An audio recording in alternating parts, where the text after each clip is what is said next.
una noche el hijo mayor sale a un bar y él dice que necesita ayuda porque le acaba de disparar a sus hermanos y a sus padres. Él se culpó por todo. Este hombre sí escuchaba voces en su cabeza que lo obligaron a cometer este suceso. Primero dopó a cada integrante de su familia. Una vez que estos ya se encontraban dormidos, ejecutó su plan y terminó con la vida de cada uno de ellos.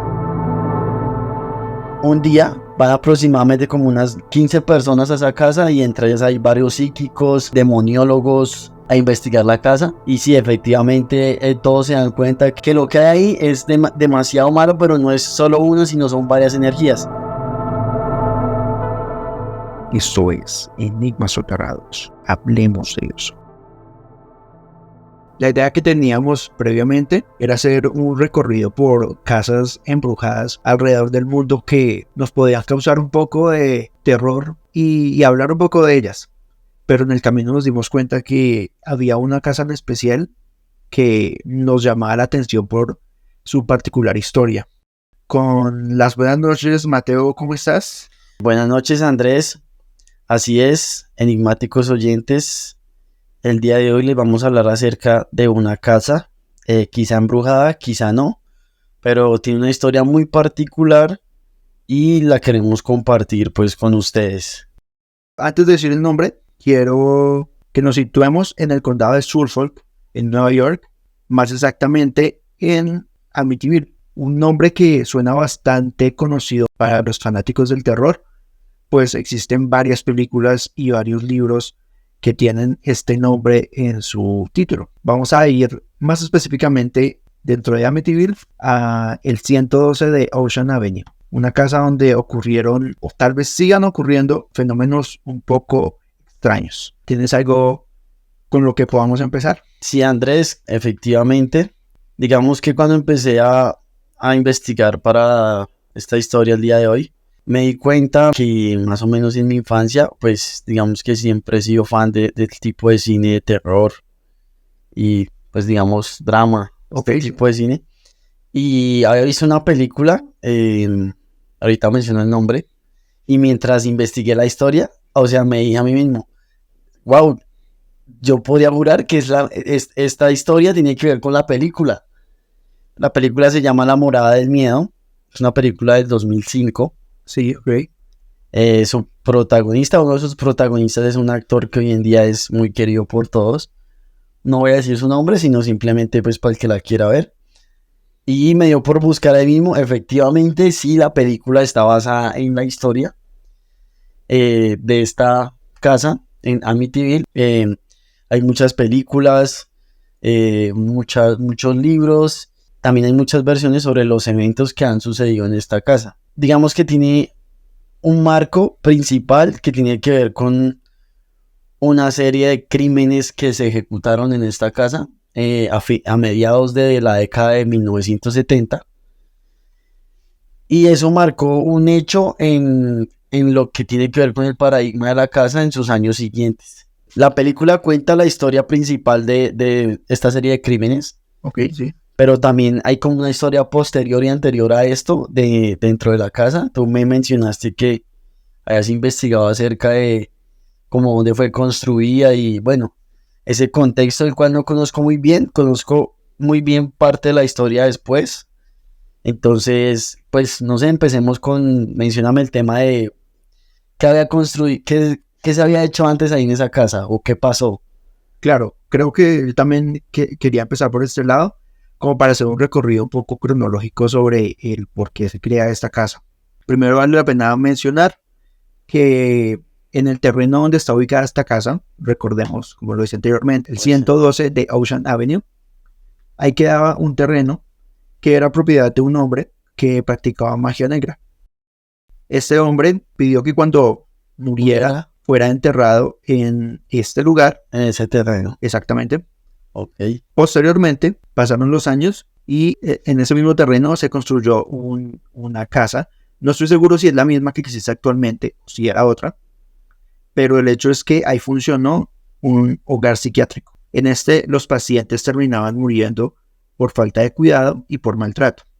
Desde ahí se dice que todas estas malas energías terminaron atrayendo sucesos y seres un poco extraños que a día de hoy se hacen muy evidentes, pasando desde el tema de lo que mencionabas que ocurre en la película, que está basada en hechos reales, hasta cosas que se ven hoy en día en este terreno y más específicamente en esta casa. Sí, Andrés, haciendo énfasis en lo que mencionas, la casa sí se construyó después del centro psiquiátrico. Digamos que no sabía muy bien el contexto de la historia que había sido un centro, pero sí sé que específicamente la casa se construyó y ahí fue cuando empezó a vivir la familia de la historia. Sí, Entonces, ¿qué te parece si empiezo a contar un poco parte de la historia, no? sí, por favor. Siendo un poco, pues, detallista con estos pequeños puntos de la historia que pueden marcar parte de la historia en el futuro. Exacto. Y que hoy en día sigue siendo como parte de un enigma. Digamos que en esta casa, cuando la adquirieron, la compró pues una familia, digamos que muy amorosa, americana, de apellido DeFeo. Exacto, sí. Entonces, esta familia estaba conformada pues por la pareja, madre, padre, y 4 niños. Entre esos niños había pues ya un hijo mayor. Nunca se vio como el tema de que tuvieran problemas. Y aquí es donde va pues la historia. Una noche, el hijo mayor, es la historia, él sale a un bar una noche y él dice que necesita ayuda porque le acaba de disparar a sus hermanos y a sus padres. Le acaban. Le acaba, no, él dice, ¿Alguien o él mismo? él mismo dice que Ok. él mismo él mismo se echa la culpa, dice que Ok. él lo dice, le acaba de disparar. Digamos que cuando llega a este sitio, esa es la versión que cuentan los investigadores, no le creen hasta que efectivamente terminan yendo unos como personas que estaban ahí y cuentan que cuando empezaron a ver la escena de lo que había sucedido en la casa, que ellos entraron y apenas entran efectivamente hay un silencio por toda la casa. Sí. Era una casa grande. Empiezan a subir las escaleras y digamos que cuando ven la primera escena que es digamos que los esposos, la pareja muerta, efectivamente le dispararon con un rifle. Era una escena muy perturbadora. Inicialmente 3 personas fueron los primeros testigos. 2 de ellos no, como que no pudieron ver más la escena. Y uno decidió seguir buscando y efectivamente encontró las habitaciones de los otros niños y también estaban muertos. Después de esto pues llegó la policía. Efectivamente esta persona, ¿tienes el nombre? ¿Cómo era el apellido del hijo mayor de los DeFeo? Él se llamaba Ronald DeFeo Jr. Ronald DeFeo Jr. pues nada, se entrega a la policía y en sus declaraciones él se admite como culpable. Ok, me gustaría aclarar un poco, o no aclarar, complementar, que ya desde ahí podemos empezar a notar ciertas inconsistencias, porque existen varias teorías. Creo que hace un momento lo mencionabas, que hay muchas teorías de lo que pudo haber ocurrido en esta casa, en específico con esta familia, porque en parte de lo que yo había investigado, se dice que este hombre Ronald se encontraba con sus amigos y luego de haber pasado tiempo, si no estoy mal, con su novia ese día, luego con sus amigos, llega a la casa y encuentra esta escena supuestamente, pues, donde encuentra a la familia ya sin vida. Posteriormente se dirige al bar que mencionabas anteriormente, acompañado de uno de sus amigos, y es ahí donde pide ayuda de la gente del pueblo que pues terminan trayendo a la policía. Entonces ya vemos 2 versiones diferentes de lo que se cuenta. En una, según la que tú escuchabas, este hombre Ronald llega en principio a asumir su culpa, pero en la versión que yo encontré, aunque al parecer sí cometió el crimen, él tenía su coartada, todo planeado, ya tenía todo premeditado para hacer creer que alguien más había cometido este crimen. Sí, Andrés, efectivamente hay ciertas versiones diferentes. Lo que sí es un hecho es que efectivamente hubo un crimen muy grande en esa casa, hubo el fallecimiento de 5 personas. Y digamos que en la investigación que encontré se nombra que él sí tenía problemas con el padre. Inicialmente como que el plan de él era deshacerse de su padre y de su madre. Hasta aquí pues la historia parece ser un crimen sin tener como un antecedente y también como una versión que dicen que a él supuestamente un demonio, una especie de espíritu lo indujo a cometer el crimen, pero hay ciertas aristas en la investigación policial que marcan que él no hizo el crimen solo, no que lo haya hecho con un ente paranormal, pero no solo, como te mencioné, está el tema de que si disparas un rifle, es como si, es un ejemplo, ¿no? Es un sitio de supervivencia que todos tenemos. Si estás en el segundo, tu casa tiene 3 pisos, un ejemplo, y escuchas, no sé, el rifle de disparos en el tercero, seguramente tu instinto va a ser esconderte si estás en el segundo, porque, Claro. o sí, escapar. Entonces lo extraño de este crimen es que todos los cuerpos estaban en sus habitaciones, en sus camas, por decirlo así. Sí. Entonces ahí da como un primer indicio de que había más de un asesino. Pero eso se supo mucho después porque él se culpó por todo. Según la teoría o la parte de la historia que yo encontré, se dice que este hombre, al parecer, sí escuchaba voces en su cabeza que de alguna otra manera lo obligaron a cometer este suceso. Pero la versión en la que me baso dice que el hombre primero dopó a cada integrante de su familia. Una vez que estos ya se encontraban dormidos, pues ejecutó su plan y terminó con la vida de cada uno de ellos. Porque evidentemente sí es muy raro que se escuche un sonido de esos y nadie haga nada. Pero lo que se dice es que al parecer el primero pues pensó todo, los durmió y luego sí cometió el crimen como tal. También encontré que evidentemente él al parecer no tenía problemas con su familia o grandes problemas con su familia. De hecho, una de las pruebas a su favor durante un tiempo fue que él siempre demostró tener un apego muy grande con sus hermanos. De hecho, se dice que de pronto en alguna ocasión se le vio discutiendo con sus padres, pero siempre estaba jugando y era muy atento con sus hermanos. Por eso no se tomaba a este hombre como sospechoso, porque no podían creer que él pudiera atentar contra la vida De sus hermanos. Exactamente. En medio de toda la investigación por buscar quién era el culpable, antes de esclarecerse que era él, se llegó a pensar incluso que podía ser una cuestión de una venganza por parte de la mafia por ciertos nexos que presuntamente tenía el padre con este tipo de organizaciones.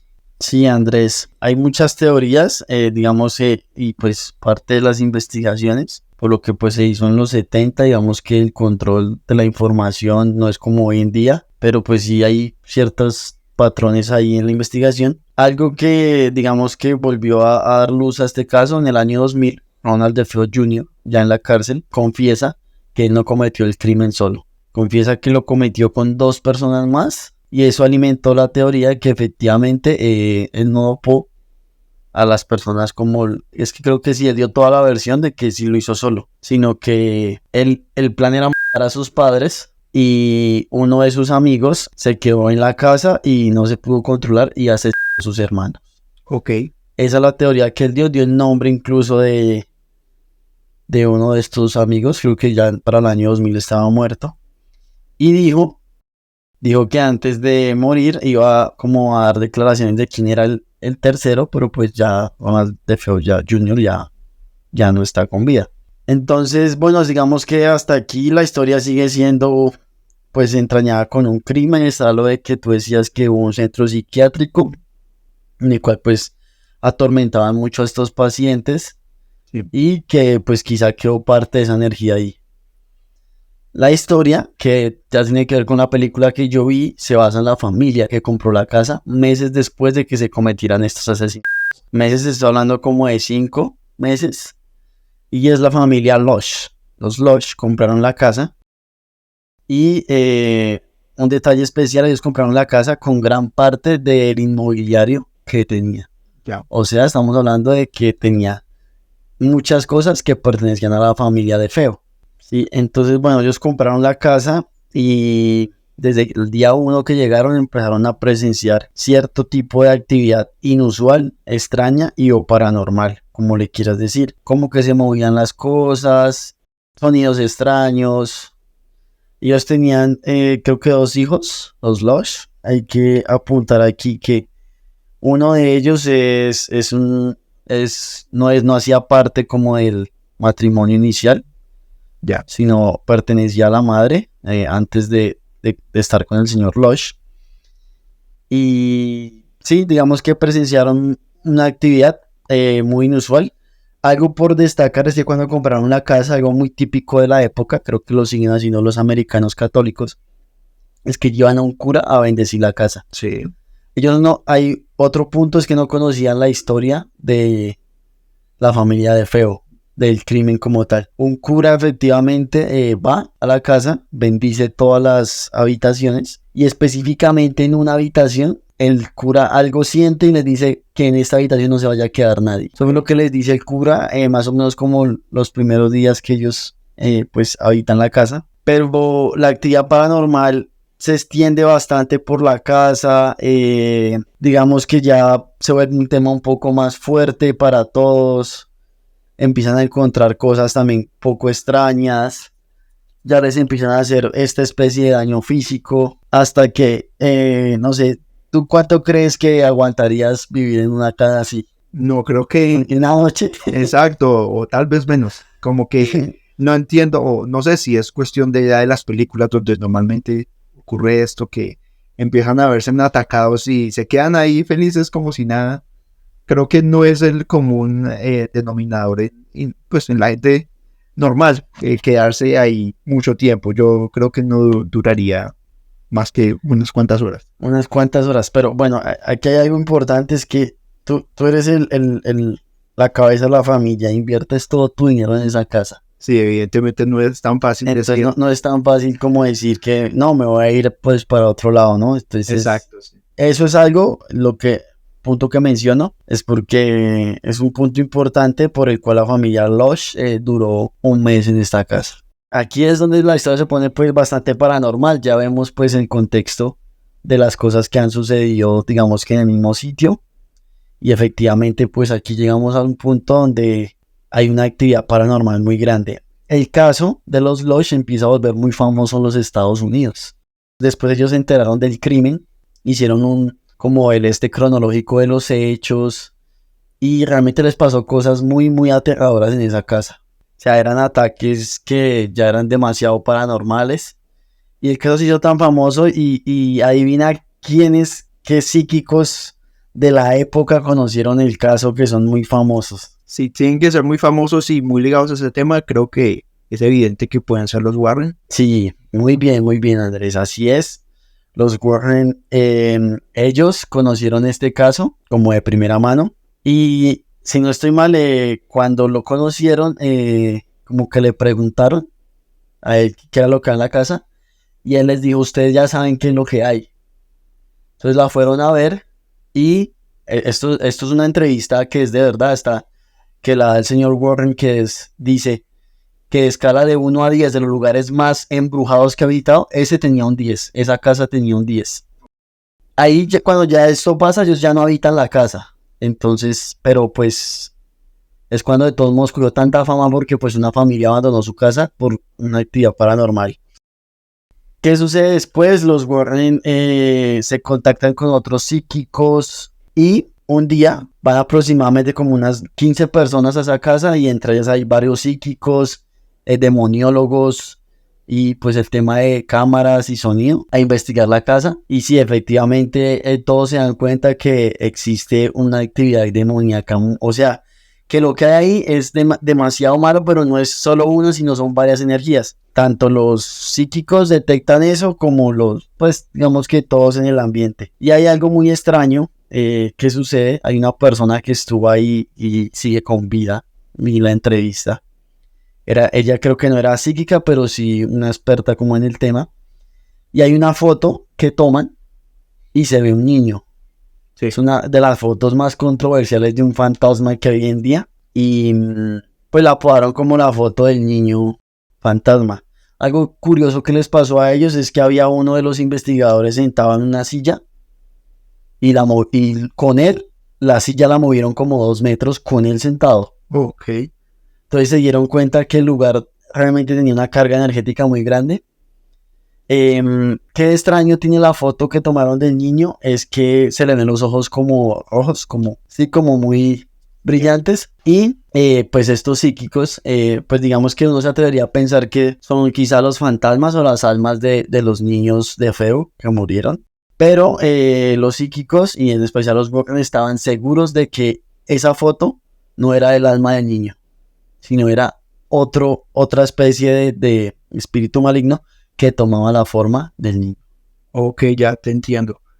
Yo también escuché sobre esta imagen de esta fotografía y también decían lo que yo encontré, que sí podía pertenecer a pues la figura de uno de los niños de Feo, porque pues según una comparación que se hacía con una fotografía del niño menor de este matrimonio, al parecer como que había una similitud muy grande entre este niño que fue atacado por su hermano y la imagen de este fantasma que se hizo evidente durante esta investigación.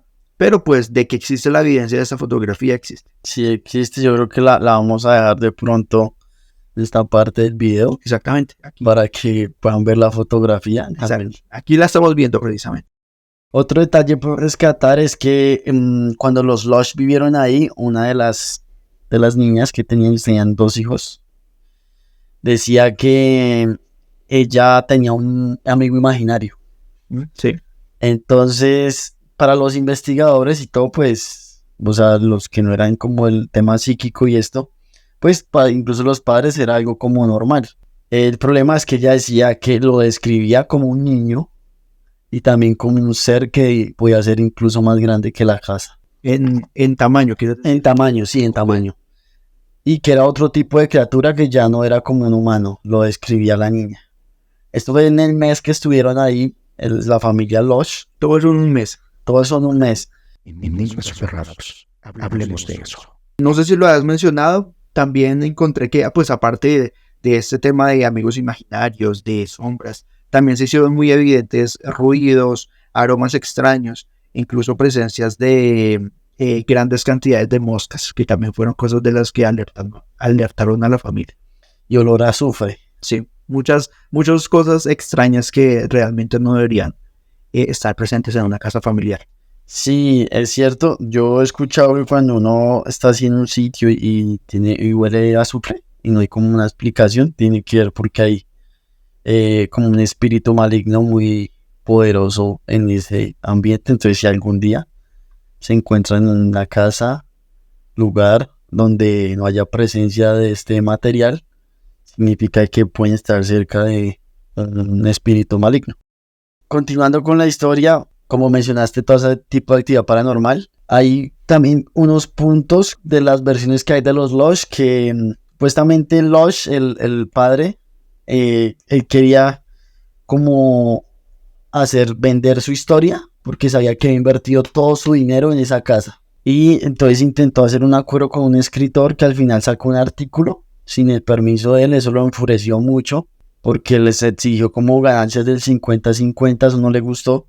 Y después que con otro escritor tuvieron un trato más justo y pues contaron como esta historia de lo que les sucedió en ese mes. Sí. Y creo que también intentaron hacer uno con los Warren porque ellos vendieron todas sus historias, su franquicia de Conjuro, de la muñeca. Es más, por esa época se había hecho muy famoso el tema de la muñeca que estaba poseída. Era por una niña. Creo que en la película dicen que era como un hombre que había poseído la muñeca, pero no, la historia es una niña la que poseyó la muñeca. Entonces había sido también muy famoso ese caso y pues lo que más vendía en el tema de prensa en Estados Unidos eran historias así. Pero está también la versión del... No era el hijo de Lush, pero sí era el hijo adoptivo. Y él, digamos que él contó su versión, él duró en silencio más de todo este tiempo y contó su versión hace como unos 5 años. Básicamente nunca había querido contar su historia porque le traía pésimos recuerdos y detallaba que como cuando él estaba durmiendo, algo lo empujaba hacia el techo, o sea, literal lo hacía levitar hacia al techo y no lo soltaba. Como película de Una terror. película de terror, él decía, cuando pienso en eso, recuerdo eso y por eso jamás quise contar la historia porque creo que todo lo que cuentan es una mierda. Así lo dice él en la entrevista. También cuenta que lo empujaban por las escaleras y básicamente siempre se sentía observado en esa casa. Pero él hace énfasis en que no culpa a lo que sucedió en la casa, sino él culpa mucho al padrastro, a Lush, porque él dice que incluso en la investigación lo mencionan que Lush era un amante del tema no solo paranormal, sino que él tenía pues libros de demoniología, de rituales satánicos, como este tipo de cosas. Y el hijo, o sea, el hijo adoptivo, él dice que él cree que Lush, recién llegaron a la casa, tuvo que haber hecho un ritual en el cual de alguna forma liberó una especie de mal en esa casa. Pero si a todo eso le sumamos el contexto que tiene la casa, entonces pues sumaría el hecho de tener una actividad paranormal muy grande. Eso no se pudo comprobar, es la versión que cuenta este hombre, pero él tampoco tiene certeza de que lo haya hecho, solo dice que siempre le apareció una persona muy rara y que nunca se la llevó bien con él. Entonces, y incluso cuando ellos se fueron, dejaron esa casa, él se fue a vivir con sus abuelos, algo así. O sea, él no siguió viviendo, digamos, que con su madre y el padrastro no. Él vivió como con sus abuelos, porque él siempre culpó como a este hombre de toda esa experiencia que vivieron en esa casa. Le recordamos a todos los que nos siguen que estamos en todas las redes sociales como Enigmas Soterrados. Estamos con capítulos nuevos cada 2 semanas en YouTube y en Spotify. También tenemos nuestros capítulos desde la primera temporada actualizándose constantemente. Así es, enigmáticos oyentes, ya hemos llegado al final. Antes de terminar, me gustaría preguntarte, Andrés, ¿te gustaría ir a esta casa en Amityville? A eso quería llegar. Quise buscar la casa en Google Maps y en ese momento pueden estar viendo el resultado en pantalla de lo que ocurre cuando uno busca esta casa en Google Maps, es decir, el 112 de Ocean Avenue. La casa está completamente difuminada. Desde ahí uno puede darse cuenta que, pues, no me refiero a que haya ya, que tenga que ser por los fantasmas en específico, que hay una fuerza maligna que no deja ver la imagen, no. Lo que hace Google, según la petición de pronto de los dueños actuales de la casa, es precisamente ocultarla, precisamente porque se sabe que hay mucho morbo a través de esta casa. Entonces, pues la ocultan para evitar la mayor cantidad posible de visitantes en este lugar. Entonces, de ir, claro que podría ir, pero nada nos asegura el hecho de poder entrar. Como te digo, es una casa que está habitada normalmente por actuales dueños, que pues es entendible el hecho de que no quieran gente husmeando. Entonces, aunque hay gente que suele ir a mirar en modo turista, a mirar la casa, no está como tal permitido porque no deja de ser una casa de residencia común y corriente.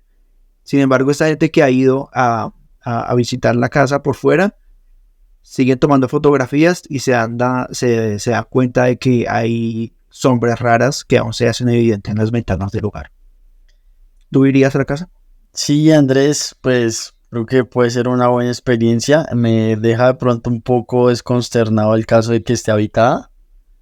Y bueno, sería interesante poder hablar con los dueños o habitantes de esta casa. Quizá de pronto la compró alguien, pero no la habita como tal, ¿no? Tal vez Es posible. Enigmas Soterrados. Hablemos de eso. Bueno, vamos a pasar a parte de las recomendaciones del día. Claro. Durante este programa hicimos mucho énfasis en una película de 2006 llamada The Amityville Horror, que en español era La morada del miedo. Pero resulta que esa película es básicamente un remake. porque la película original de Amityville Horror apareció en 1979. Esta es dirigida por Stuart Rosenberg y protagonizada por James Brolin y Margot Kidder. Esta película es una adaptación del libro de Jay Anson y es considerado un clásico del cine de terror. Por otro lado, pues si acabo de mencionar que esta película es basada en un libro, lo más sensato sería recomendar precisamente este libro, The Amityville Horror, de Jay Anson. Este libro, que inspiró la famosa serie de películas de terror, narra la supuesta historia real de la familia Lutz y sus experiencias paranormales en la casa de Amityville. A todos, muchísimas gracias por llegar hasta este punto. Nos estamos oyendo en una próxima edición. Nosotros somos Mateo y Andrés. Buenas noches. Buenas noches, mis enigmáticos oyentes.